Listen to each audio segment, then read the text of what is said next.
Hello students, आप देख रहे हैं हमारा यूट्यूब चैनल JSM स्टडीज 2। यदि आप हमारे चैनल पर नए हैं तो हमारे चैनल को सब्सक्राइब कर लीजिए और बेल आइकन दबा दीजिए ताकि आपको हमारी वीडियो की नोटिफिकेशन मिल सके। तो हमने पिछली क्लास में चैप्टर नंबर 5 कंप्लीट कर लिया था। आज हमारा चैप्टर नंबर 6 चलेगा। चैप्टर नंबर 6 का नाम है प्रकाश का तरंग सिद्धांत, wave theory of light. Wave theory of light के बारे में हम पढ़ेंगे।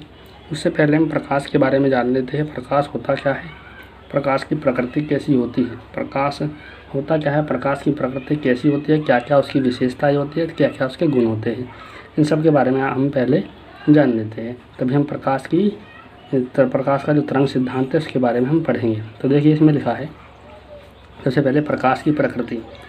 इसमें लिखा है प्रकाश एक प्रकार की ऊर्जा है, यानी प्रकाश क्या है, एक टाइप की एनर्जी है। यह हमारी आँख की रेटिना पर उपस्थित प्रकाश संवेदी कोशिकाओं को उत्तेजित करके हमें वस्तुएं दिखाती है। यानी ये क्या करती है, जो हमारी आईज है उन पर एक कोशिकाएं पाई जाती है जो प्रकाश से उत्तेजित होकर के हमें वस्तुओं को देखने में सहायता करती है। ठीक है, उन्हीं को बोला गया है संवेदी कोशिकाएं। संवेदी कोशिकाओं को उत्तेजित करके क्या होती है, हमको वस्तुएं दिखाती है। इसकी विशेषताएं देख लेते हैं। प्रकाश की विशेषताएं इंपॉर्टेंट है। देखिए इसमें क्या लिखा है, सबसे पहला पॉइंट लिखा है प्रकाश सीधी रेखा में चलता है, यानी प्रकाश जो होता है एक सीधी किरण के रूप में चलता है। दूसरा लिखा है प्रकाश निर्वात में भी चल सकता है, यानी प्रकाश को चलने के लिए किसी प्रकार के माध्यम की आवश्यकता नहीं होती है।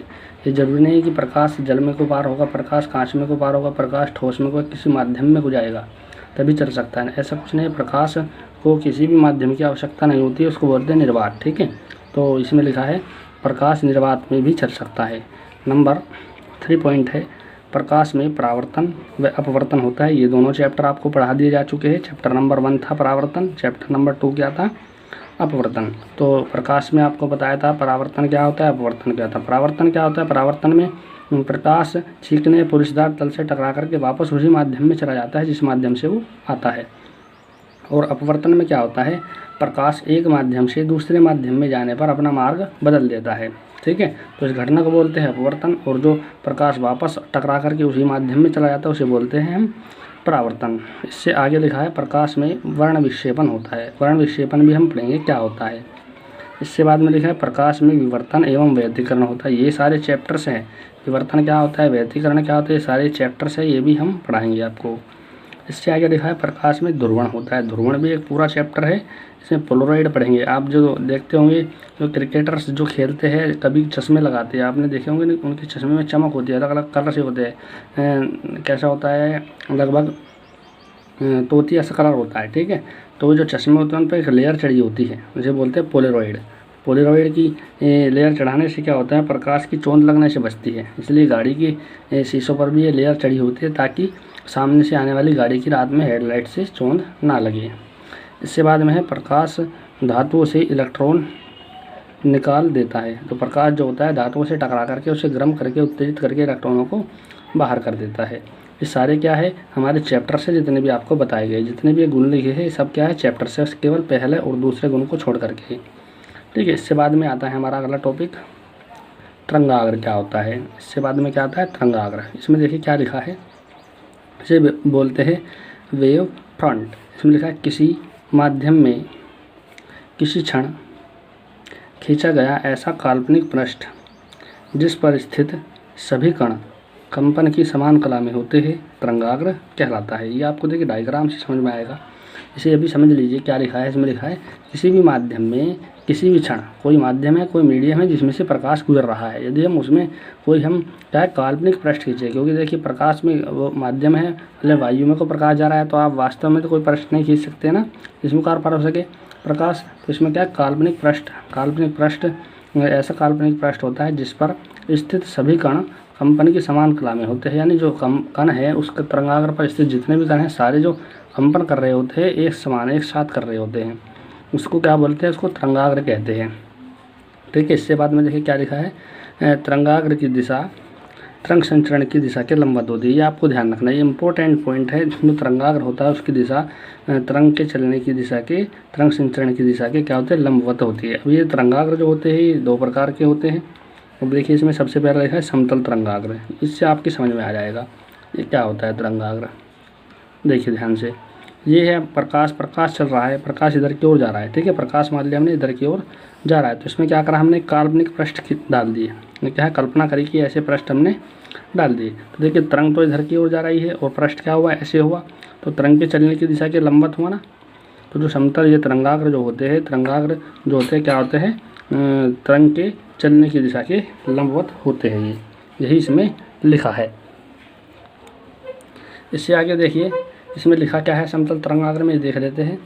वह तरंगाग्र जिसमें एक ही दिशा में संचरित तरंगों के लंबवत खींचे गए पृष्ठ पर स्थित सभी कण कंपन की समान कला में होते हैं, उनको क्या बोलते हैं, समतल तरंगाग्र। यानी इसमें लिखा वह तरंगाग्र जिसमें एक ही दिशा में संचरित तरंगों के लंबवत खींचे गए, ये एक ही दिशा में सारी तरंगे संचरित है और उनके लंबवत खींचे गए, ये कुछ पृष्ठ है, काल्पनिक पृष्ठ।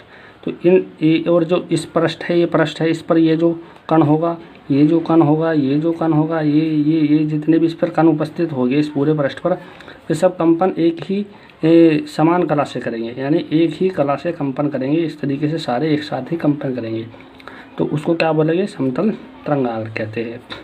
इससे बाद में आता है हमारा गोलीय तरंगाग्र। देखिए गोलीय तरंगाग्र कैसा होता है, ये ऐसा होता है। इसमें लिखा है गोलीय तरंगाग्र यदि, इसमें लिखा है यदि किसी बिंदु स्रोत से निकल रही हो, यदि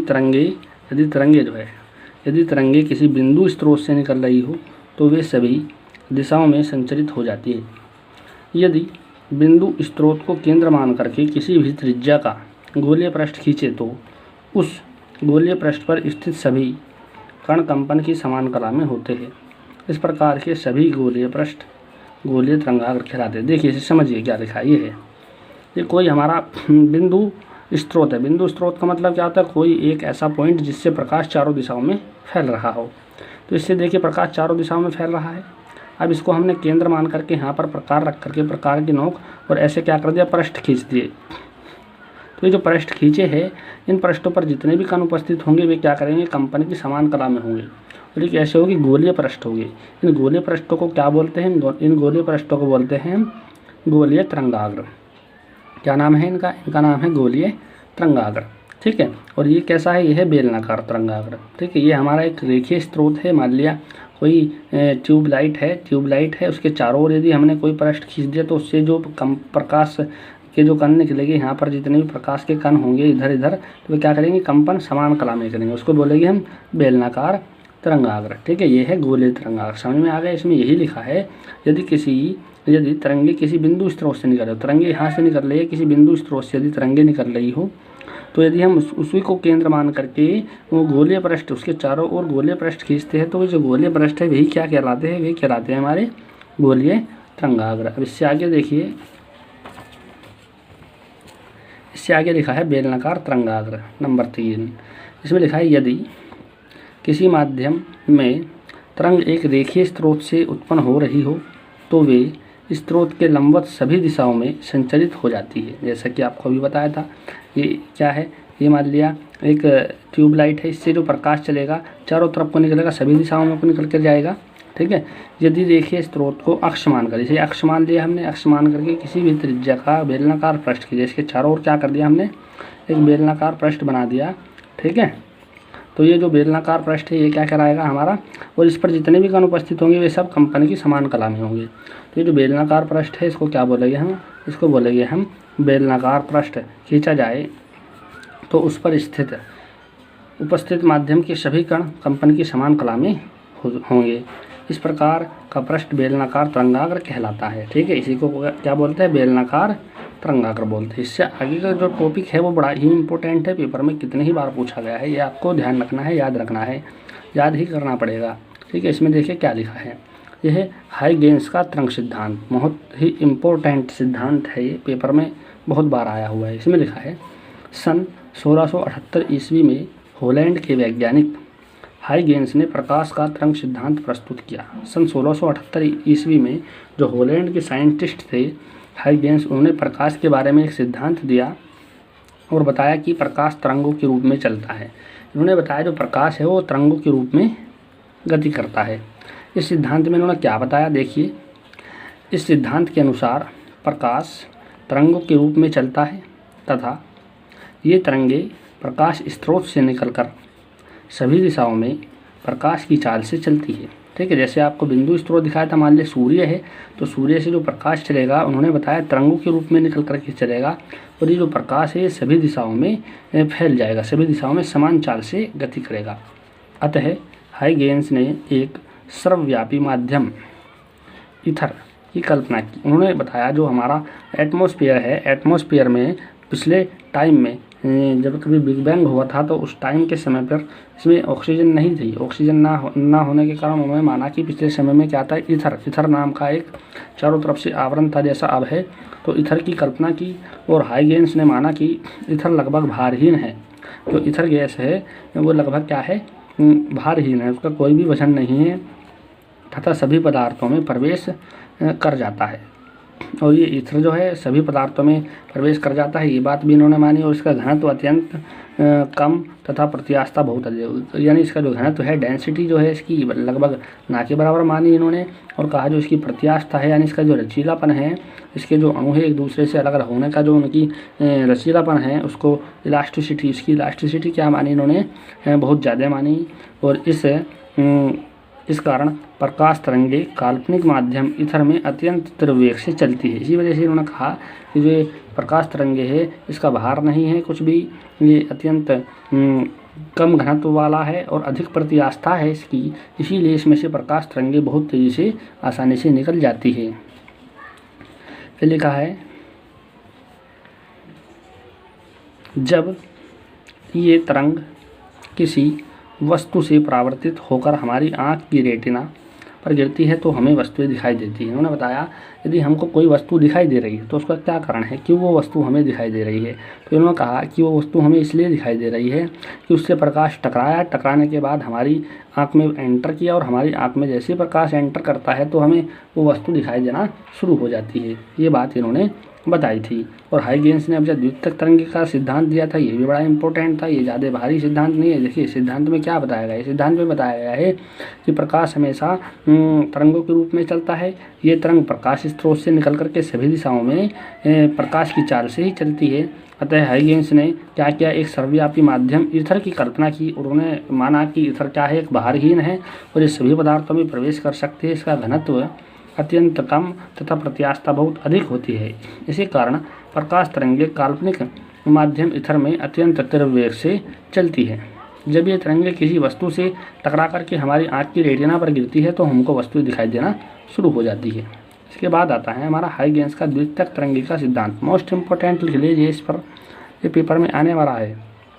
तो देखिए इसमें क्या लिखा है, प्रकाश संबंधी कई घटनाओं की व्याख्या करने के लिए हाइगेंस ने अपने तरंग सिद्धांत के कुछ सुधार करते हुए एक नया सिद्धांत प्रस्तुत किया जिसे हाइगेंस का द्वितीयक तरंगे का सिद्धांत कहते हैं। उन्होंने क्या किया, जो इसका सिद्धांत दो इन्होंने दिया था हाइगेंस ने अपना, उसमें कुछ सुधार किए। कुछ साइंटिस्टों ने ये प्रयोग करके दिखाया था कि यदि हम कुछ धातुओं को प्रकाश में, रोशनी में रखते हैं तो वे गर्म हो जाती है और उनसे इलेक्ट्रॉन निकलना शुरू हो जाते हैं। यदि हम बहुत ही हल्का पहिया धूप में रखते हैं तो क्या होता है, वो घूमने लग जाता है कुछ समय बाद। तो ऐसा माना गया कुछ साइंटिस्टों के द्वारा कि जो प्रकाश है वो कणों के रूप में भी उपलब्ध है, यानी उससे जो है पार्टिकल्स भी आते हैं जिनको आप क्या बोलते हैं, फोटोन या क्वांटम बोल सकते हैं।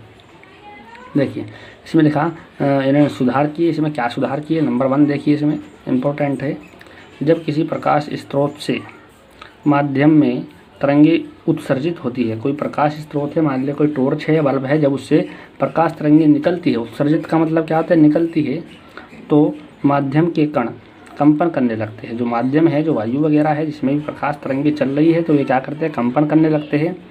किसी क्षण माध्यम के भीतर खींचा गया वह काल्पनिक पृष्ठ जिस पर स्थित सभी कण कंपन की समान कला में होते हैं या जिस पर स्थित सभी कण समान कला में कंपन करते हैं, उसको क्या बोलते हैं, तरंगाग्र। तो इन्होंने जो तरंगाग्र की परिभाषा दे दी पहले पॉइंट में, अपने पॉइंट नंबर 1 में इन्होंने क्या कर दिया, तरंगाग्र की डेफिनेशन दे दी। इन्होंने कहा जब भी किसी प्रकाश स्रोत से प्रकाश तरंगे निकलती है तो माध्यम जो है, माध्यम के कण क्या है, कंपन करना शुरू कर देते हैं और किसी क्षण, मान लें किसी भी क्षण किसी माध्यम के भीतर खींचा गया जो काल्पनिक पृष्ठ होता है उसमें स्थित सभी जो कण हैं वे कंपन की समान कला में होते हैं और उस पृष्ठ को क्या बोलते हैं, तरंगाग्र बोलते हैं। ये हम पहले ही पढ़ चुके हैं। इसमें नंबर दूसरा पॉइंट आता है हमारा, देखिए इसमें क्या लिखा है, तरंगाग्र पर स्थित माध्यम का प्रति एक कण नए तरंग स्रोत की तरह व्यवहार करता है,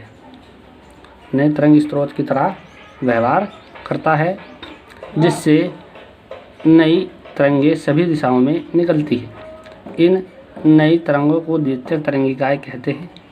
समांगी माध्यम में द्वितीयक तरंगिकाएँ उसी चाल से चलती है जिस चाल से प्रकाश प्राथमिक तरंगें चलती है, जिस चाल से प्राथमिक तरंगें चलती है उसी चाल से ये सब चलती है। ठीक है, तो इसके बाद देखिए क्या आता है, इसके बाद हमारा आता है पॉइंट नंबर 3। इसमें लिखा गया है, अब देखिए द्वितीयक तरंगिकाएँ क्या होती है ये भी सब आपको बताई जाएगी। देखिए इसमें पहले लिखा क्या है, इसमें लिखा है तीसरे पॉइंट में, यदि किसी क्षण कण इन द्वितीयक तरंगिकाओं का स्पर्शी पृष्ठ खींचे तो पृष्ठ उस क्षण तरंगाग्र की नई स्थिति को प्रदर्शित करता है।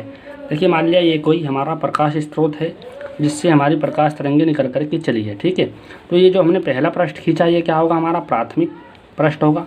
अब जो प्राथमिक पृष्ठ हमने खींचा है, यदि हम दूसरा खींचे तो इससे भी प्रकाश तरंगे इस तरीके से निकल करके चलनी शुरू हो जाएगी।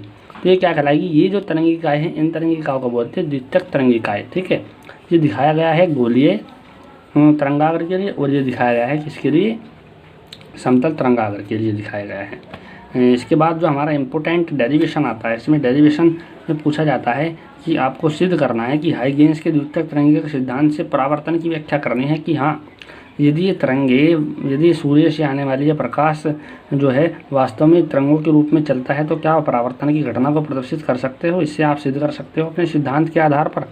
तो जो हाइगेंस से पूछा गया कि हाइगेंस ने फिर इसका डेरिवेशन दिया, बहुत इंपॉर्टेंट है। दो डेरिवेशन होते हैं इसमें। एक तो पूछा गया कि प्रकाश यदि तरंगों के रूप में चलता है तो परावर्तन कैसे प्रदर्शित करेगा हाइगेंस के सिद्धांत के अनुसार, एक तो ये बताना है, और दूसरा बताना है कि हाइगेंस के सिद्धांत के अनुसार ही अपवर्तन की घटना को हम कैसे प्रूव करेंगे, कैसे सिद्ध करके दिखाएंगे। तो दो डेरिवेशन है, इंपॉर्टेंट डेरिवेशन है। इनमें से अब देखिए हमारा जो पहला डेरिवेशन है वो आपको दिखाते हैं। देखिए डेरिवेशन नंबर 1 है हमारा, हाइगेंस के द्वितीयक तरंगिकाओं के सिद्धांत द्वारा तरंग के परावर्तन की व्याख्या। जो तरंग है तरंगों के परावर्तन की व्याख्या हमको करनी है। अब देखिए इसमें सबसे पहले पढ़ लेते हैं कि प्रकाश का जो परावर्तन है वो होता क्या है। इसमें लिखा है, जब कोई प्रकाश तरंग किसी परावर्तक पृष्ठ का मतलब है किसी चीकने या पोलिशदार तल से टकराती है तो यह परावर्तक पृष्ठ से टकराकर अन्य मार्ग से उसी माध्यम में वापस लौट जाती है। यानी देखिए इस तरीके से मान लिया हमने, कोई परावर्तक या चिकन तल है, इस पर प्रकाश किरण आई, टकरा करके उसी माध्यम में वापस लौट गई। ये माध्यम 1 है, ये माध्यम 2 है। यदि इसी माध्यम में वापस लौट करके जा रही है तो इस घटना को क्या बोलते हैं, इस घटना को बोलते हैं हम परावर्तन। और परावर्तन का नियम आपको पता ही होगा, परावर्तन का नियम होता है कि जितना आपतन कोण होता है उतना ही परावर्तन कोण होता है। यदि हम हाइगेंस के द्वितीयक तरंगिकाओं के सिद्धांत के आधार पर ये सिद्ध कर देते हैं कि आपतन कोण हमारा परावर्तन कोण के बराबर है, आपतन कोण हमारा परावर्तन कोण के बराबर है, तो क्या होगा, हम इस सिद्धांत के आधार पर परावर्तन का प्रूफ दे देंगे। तो इसके लिए देखिए क्या लिखा है, इसमें लिखा है, परावर्तन की स्थिति में आपतन कोण सदैव आपतन कोण को I से प्रदर्शित करते हैं, परावर्तन कोण को R से प्रदर्शित करते हैं, परावर्तन कोण R के बराबर होता है। अर्थात हमको क्या सिद्ध करना है, हमको सिद्ध करना है आपतन कोण इक्वल्स होता है परावर्तन कोण के। देखिए इसके लिए डायग्राम है। सबसे पहले देखिए ये डायग्राम है, ये डायग्राम आपको एग्जाम में बना करके आना है, इम्पोर्टेंट डायग्राम है। ठीक है, इसमें क्या है, इसमें एक डायग्राम आपको दिख रहा है, एक एक्स डैश तल है, एक्स और एक्स डैश क्या है, एक तल है जिसमें लिखा है, देखिए इसमें एक तरंगाग्र ए बी है। तरंगाग्र क्या है, ए बी, ये तरंगाग्र ए बी है। ये परावर्तक तल से मान लिया हमने यहाँ से यहाँ तक आया, कितने के कोण पर टकराया, ये आई के कोण पर आकर के इससे टकराया है। ठीक है, एक आया ए बी, आपको दिखाई दे रहा होगा कि प्रकाश किरण इधर से आ रही है, परंतु तरंगाग्र हमने इसको माना। ठीक है, ये टकरा करके गया, ये हमारे यहाँ मान लिया हमने ए से बी से ए तक आने में इसको 0 क्षण t बराबर 0 का समय लिया इसने, और ये एक्स एक्स डैश जो तल है उसके ए पॉइंट से टकराया। तो इसमें क्या होगा, चाल कितनी है, इसकी चाल हमने मान लिया v है, ठीक है। अब इससे जो द्वितीयक तरंगिकाएँ निकलेगी वे चलेगी। मान लिया हमने ये जो बी पॉइंट है इससे हमारी द्वितीयक तरंगिका निकल करके चली और इसने बी से ए डैश तक पहुँचने में स्मॉल टी समय लिया, ठीक है। क्या लिया, स्मॉल टी समय लिया। अब हमने क्या किया, जो हमारा पॉइंट ए है, ए को हमने केंद्र मान करके ये जो पॉइंट है बी डैश, इस पर हमने एक चाप लगा दिया, ठीक है। क्या कर दिया, एक चाप लगा दिया और इस चाप को जो चाप हमने लगाया है उस चाप को हमने क्या कर दिया, एक उस पर स्पर्शी रेखा खींच दी जो पॉइंट कहाँ पर मिली, ए डैश पर जा कर के मिली, ठीक है। और ये कोण हमने मान लिया कितना है, ये कोण हमने मान लिया स्मॉल आर है, ठीक है भाई। ये कोण कितना मान लिया हमने, स्मॉल आर है, ठीक है। तो देखिए अब ये जो हमारा द्वितीयक तरंगिका ये जो निकल कर ये क्या करेगी, इसके मार्ग में जितने भी तरंगिका इससे निकल करके चलेगी सबको क्या करेगी, स्पर्श करेगी, ठीक है। अब इसका हमको प्रूफ देना है। तो प्रूफ देने से पहले देखिए लीजिए आप ध्यान से, इसमें आपको क्या दिखाई दे रहे हैं, दो त्रिभुज दिखाई दे रहे हैं। त्रिभुज है ए बी ए डैश, त्रिभुज है ए बी ए डैश, ठीक है। त्रिभुज है A B dash A dash, कौन सा त्रिभुज, ए बी ए डैश, त्रिभुज A B dash A dash, दो त्रिभुज है। इसमें कोण देखिए कितना का 90 डिग्री का है, ये कोण कितना का 90 डिग्री का है। दोनों कोण सेम है, दोनों का जो एक रेखा है ए डैश, दोनों की क्या है, उभयनिष्ठ है, यानी दोनों की रेखा क्या है, समान है, ठीक है। जब ऐसे त्रिभुज आपको मिलते हैं जिसमें दो कोण बराबर है और जो उनकी एक भुजा है वो उभयनिष्ठ है, तो ऐसे त्रिभुज क्या कहलाते हैं, सर्वांगसम त्रिभुज कहलाते हैं। देखिए इसमें क्या लिखा है, इससे आगे देखिए ध्यान से, इसमें लिखा है तरंगाग्र के बिंदु ए डैश द्वारा बी डैश तक जाने में तय दूरी। हमने मान लिया दूरी क्या होती है, दूरी होती है हमारी, आप जानते होंगे दूरी क्या होती है, चाल गुणा समय। चाल कितनी थी हमारी, v थी, और समय कितना था, t था। ए से और बी डैश तक गई तो उसको समय हमारी दूरी कितनी तय हुई, दूरी तय हुई v इंटू टी। तरंगाग्र के बिंदु b द्वारा ए डैश तक जाने में दूरी कितनी तय होगी, हमने दूरी क्या मान ली, b और ए डैश, तो कितनी होगी, v इंटू टी। अब दोनों क्या है, v इंटू टी की वैल्यू क्या है, दोनों की अलग अलग है। v इंटू टी क्या है, a b dash, v into T क्या है, b a डैश। तो दोनों क्या हुआ, एक दूसरे के इक्वल्स हुआ, यानी दोनों भुजाएं क्या होगी, एक दूसरे के बराबर होगी। तो देखिए आप ध्यान से यहाँ पर क्या लिखा है, चूँकि त्रिभुज ए बी ए डैश में त्रिभुज A B dash A dash में कोण बराबर है जो 90 डिग्री का था, प्रत्येक में समकोण है, भुजा उभयनिष्ठ है, और क्या है ये भुजा भी क्या होगी, बराबर है। तो जी भी भुजा बराबर है, त्रिभुज कैसा होगा, सर्वांग सम होगा, तो कोण भी कैसे होंगे, दोनों के बराबर होंगे। देखिए एक बार फिर से देख लीजिए ध्यान से दोबारा, देखिए ये डायग्राम, यदि हम ए से बी डैश तक का यदि हम दूरी देखें, ये वाली यदि हम दूरी देखें कितनी है, तो कैसे पता चलेगा, इसकी चाल गुणा समय, चाल कितनी है v, समय कितना है t। यदि हम b से a डैश तक की दूरी देखें, b से a डैश तक की, तो दूरी कितनी है b a डैश, चाल कितनी है v, समय कितना है t। दोनों के लिए दूरी सेम है। इसके लिए यदि हम a से b डैश के लिए देखेंगे तो कितनी है vt, और b से a डैश के लिए देखेंगे तो दूरी कितनी है vt है, सेम है। तो ये वाली भुजा और ये वाली भुजा क्या हुई, इक्वल हुई। ये भुजा सर्वांगसम है, दोनों त्रिभुजों में समान है। ये कोण क्या है, दोनों में 90 डिग्री है। जब इसमें तीन कंडीशन इक्वल्स आ रही है तो ऐसे त्रिभुज को बोलते हैं सर्वांगसम, ठीक है। तो यानी क्या होगा, इसका ये वाला कोण और इसका ये वाला कोण भी क्या होगा, बराबर होगा, ठीक है। तो ये कोण कौन सा था, आपतन कोण, और ये कोण कौन सा था हमारा, ये कोण था परावर्तन कोण, ठीक है। तो ये दोनों कोण इक्वल्स हो गए। तो इससे क्या सिद्ध हुआ, इससे सिद्ध होता है कि हाइगेंस का जो द्वितीयक तरंग का सिद्धांत है उसमें परावर्तन की घटना होती है, ठीक है। ये परावर्तन की घटना से प्रूफ की गई है, ये इंपॉर्टेंट डेरिवेशन है, पेपर में पता नहीं कितनी बार आया हुआ है। अब इससे अगले लेक्चर में आपको हम इससे जो हाइगेंस का द्वितीयक तरंग का सिद्धांत है उससे हम अपवर्तन का सिद्धांत आपको सिद्ध करके दिखाएंगे। यदि ये वीडियो आपको अच्छी लगी है तो आपको इसे लाइक करना है, शेयर करना है, अपने फ्रेंड्स को बताना है, शेयर करना है, ठीक है।